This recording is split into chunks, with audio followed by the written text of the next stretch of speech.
NCP प्रमुख शरद पवार ने बड़ा संकेत दिया है। संकेत ऐसा कि वो अब चुनाव नहीं लड़ेंगे। संकेत ऐसा कि अब कहीं तो रुकना पड़ेगा।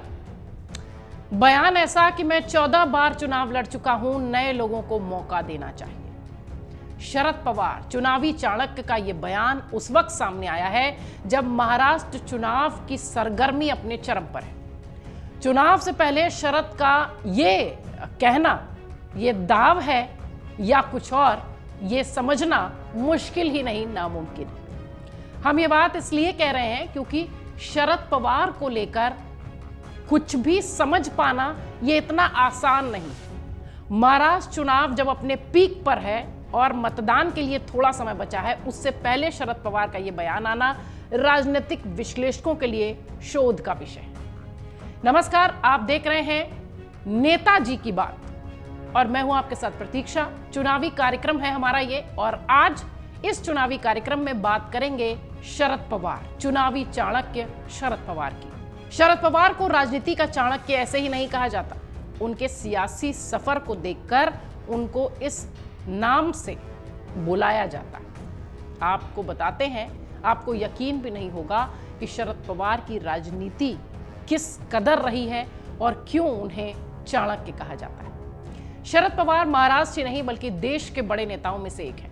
महज 27 साल की उम्र में शरद पवार विधायक बन गए थे। उनका सियासी सफर 50 साल से भी ज्यादा का हो चुका है। आज उनके सियासी सफर की ही कहानी आपको बताते हैं, कैसे उन्होंने राजनीति में कदम रखा और देश के सबसे बड़े नेताओं की सूची में शुमार हो गए। पुणे में जन्मे, मां ने लड़ा था चुनाव, जिसके बाद शरद पवार जो है वो राजनीति में कदम रखते दिखाई पड़े। 82 साल के शरद पवार का जन्म 12 दिसंबर 1940 को पुणे के बारामती में हुआ था। उनके पिता एक कोऑपरेटिव सोसाइटी के वरिष्ठ पद पर थे। मां स्थानीय निकाय चुनाव लड़ने वाली इकलौती महिला थी। पूर्व क्रिकेटर सदाशिव शिंदे की बेटी प्रतिभा शरद पवार की पत्नी है। एक इंटरव्यू में प्रतिभा ने बताया था कि शादी से पहले शरद पवार ने एक ही संतान पैदा करने की शर्त रखी थी। 1967 से 90 तक शरद बारामती सीट पर काबिज हुए थे। उसके बाद यह सीट उनके भतीजे अजीत पवार के पास चली गई और शरद पवार की बेटी सुप्रिया सुले साल 2009 से बारामती की सांसद है। यानी ये जो बारामती की सीट है ये शरदगढ़ कही जाती है। शरद पवार ने बेहद कम उम्र में राजनीति में अच्छी पकड़ बना ली थी। 27 साल के वो थे तब पहली बार वो विधायक चुने गए। साल 1967 में वो पहली बार विधायक बने। इसके बाद शरद पवार सियासत की बुलंदियों तक पहुंचे। सियासत में उनकी शुरुआती संरक्षक तत्कालीन दिग्गज नेता यशवंत राव चव्हाण हुआ करते थे। कहानी अब सीधे कट टू आपातकाल तक आती है। आपातकाल के दौरान शरद पवार ने तत्कालीन प्रधानमंत्री इंदिरा गांधी से बगावत की थी और कांग्रेस छोड़ी और 1978 में जनता पार्टी के साथ मिलकर महाराष्ट्र में सरकार बनाई। राज्य के मुख्यमंत्री की भी कुर्सी उन्होंने संभाली। साल 1980 में इंदिरा सरकार की जब वापसी हुई तो उनकी सरकार बर्खास्त कर दी गई। तब 1983 में शरद पवार ने कांग्रेस पार्टी सोशलिस्ट का गठन किया। उस साल हुए लोकसभा चुनाव में शरद पवार पहली बार बारामती से चुनावी जीत के लिए निकले, लेकिन साल 1985 में हुए विधानसभा चुनाव में उनकी पार्टी को 54 सीटों पर जीत ने उन्हें वापस प्रदेश की राजनीति की ओर खींच लिया। शरद पवार ने लोकसभा से इस्तीफा देकर विधानसभा में विपक्ष का नेतृत्व किया।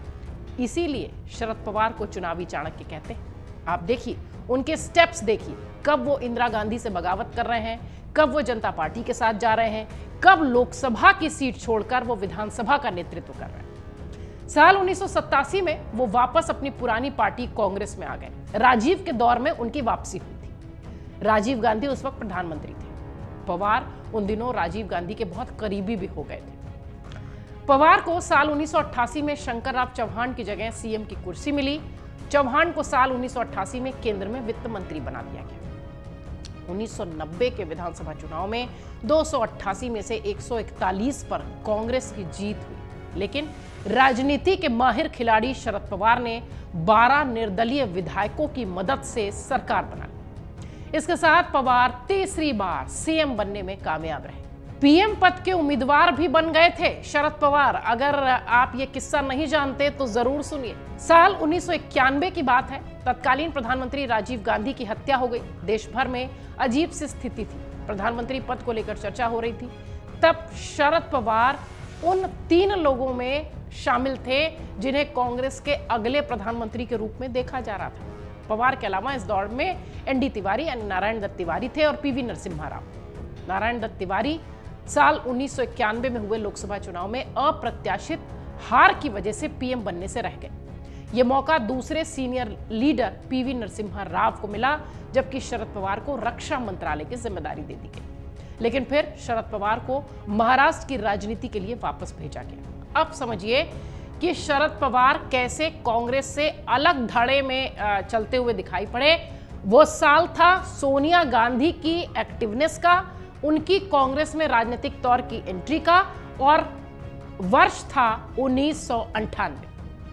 मध्यावधि लोकसभा चुनाव के बाद शरद पवार विपक्ष के नेता चुने गए। लेकिन साल 1999 में जब 12वीं लोकसभा भंग हुई तो शरद पवार, पीवी संगम्मा और तारिक अनवर ने सोनिया गांधी के नेतृत्व पर सवाल उठा दिए।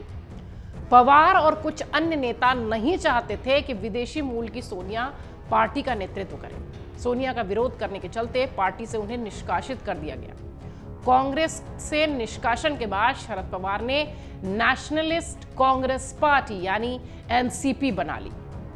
शरद पवार ने कांग्रेस से अलग होकर पार्टी जरूर बनाई, लेकिन 1999 के महाराष्ट्र के विधानसभा चुनाव में जनादेश न मिलने पर कांग्रेस से हाथ मिलाकर सरकार भी बना ली गई।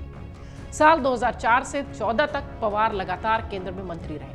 साल 2014 का लोकसभा चुनाव शरद पवार ने यह कहकर नहीं लड़ा कि वो युवा नेतृत्व को पार्टी में आगे लाना चाहते हैं। 2014 की यह बात है। शरद पवार के नाम महाराष्ट्र का सबसे युवा मंत्री बनने का भी रिकॉर्ड है। भारतीय क्रिकेट कंट्रोल बोर्ड यानी बीसीसीआई के वो अध्यक्ष भी रह चुके हैं। शरद पवार 2005 से 2008 तक बीसीसीआई के चेयरमैन थे और 2010 में आईसीसी के भी अध्यक्ष थे।